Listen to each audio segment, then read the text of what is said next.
आज या ठिकाणी वाणी साहेब तुमच्या रूपाने इथनं 4 वेळा तुम्ही बातमी लावली।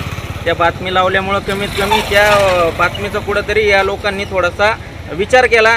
कमीत कमी आमच्या सारखे सारखे बोलून कमीत कमी पाणी मारण्याचं काम आज हे करतायत।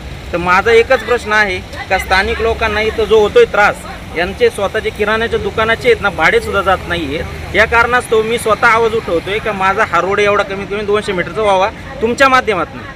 आज तुम्ही माझी बातमी लावली त्यामुळे आज त्यांनी कमीत कमी हे काम चालू केलेले। माझं वैयक्तिक मत आहे दोन्ही खासदार साहेब आमदार साहेबांना एवढी माझी कळकळीची विनंती आहे का त्यांनी कमीत कमी या 200 मीटरचा या स्थानिक लोकांचे कोरोना काळामधला एवढ्या मोठ्या प्रमाणात आज धुळीमुळे आजार वाढतो, इथले लहान मुलं जास्त प्रमाणात आहेत, त्यांना धुळीचा त्रास होतोय। तर त्याच्यामुळे त्यांनी कमीत कमी एवढ्या 200 मीटरच्या रोडसाठी तरी लवकरात लवकर प्रयत्न करावा आणि तेवढा लवकरात लवकर काढून घ्यावा। माझा पावसाळ्यात प्रॉब्लेम होत नव्हता, म्हणजे फक्त आपले साहेब येणार कोश्यारी साहेब येणार होते त्या काळात त्यांनी डागडुजी केली।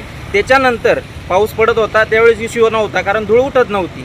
आणि आता सध्या पाऊस बंद झाल्यानंतर या धुळीचं प्रमाण वाढल्यानंतर स्थानिक लोकांना इथं त्रास व्हायला लागला। सगळ्यांच्या कंप्लेंट माझ्याकडे यायला लागल्या।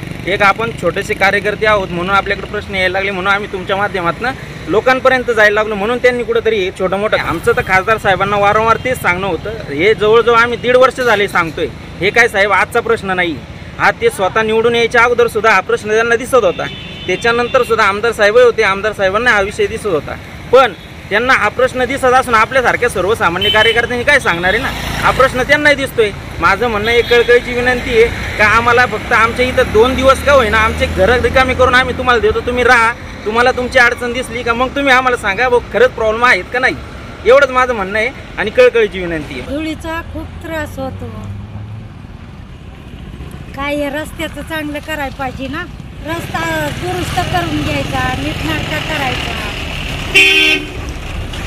डांबरीकरण ही नीटनाटकं या धुळीचं चांगलं करायचं। मला पण खूप त्रास होतो धुळीचा, त्यांनी ना हे रस्त्याचं काम वगैरे काहीतरी डांबरीकरण वगैरे करावे, हेच रस्त्याचं व्यवस्थित त्यांनी करावं, दुसरं काय त्यांच्याकडून अपेक्षा करायची। हा जुन्नर रस्त्याला ओझर फाटो आम्हाला फार सर्व लोकांना सामाजिक त्रास आहे, येणारा जाणाऱ्यालाही त्रास आहे। काय याच्यासाठी या धुळीसाठी याचं निवारण तुम्ही करणे, त्यांना एक सांगणे का इथं ही धूळ बंद झाली पाहिजे, इथं हा कोपरा एवढा सुधरवला पाहिजे। मला निवडून दिले अतुल बेनकेंनाही दिले आणि खासदार अमोल कोल्यांनाही दिले, मग आमचा हा प्रश्न सोडवा ना एवढा। हां सांगा, एक तर या करोनाने लोक घायल झाल्यात, कोणाला खायला नाही, कोणाचं काय हाल काय काय चाललंय, तुम्ही कोपऱ्यावर आलेत का?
ओतूर येथील 18 वर्षांची सुवर्ण परंपरा असलेली ग्राहकांचं हित जोपासणारी ग्राहकांची लोकप्रिय पेढी चैतन्य ज्वेलर्स.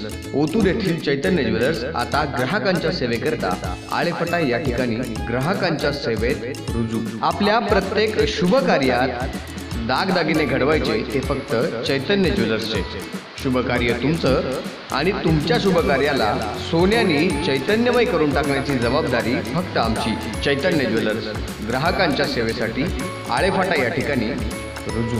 आजपर्यंत आपण आम्हाला मोलाची साथ दिली, यापुढेही ती द्याल यामध्ये तिळमात्रही शंका नाही. चैतन्य ज्वेलर्स ग्राहकांच्या पसंतीचा ब्रँड.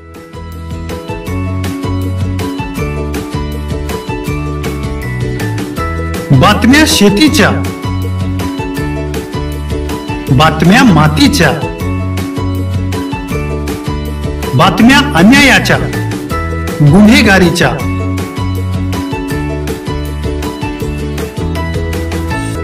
राजकारणाच्या आणि समाजकारणाच्या,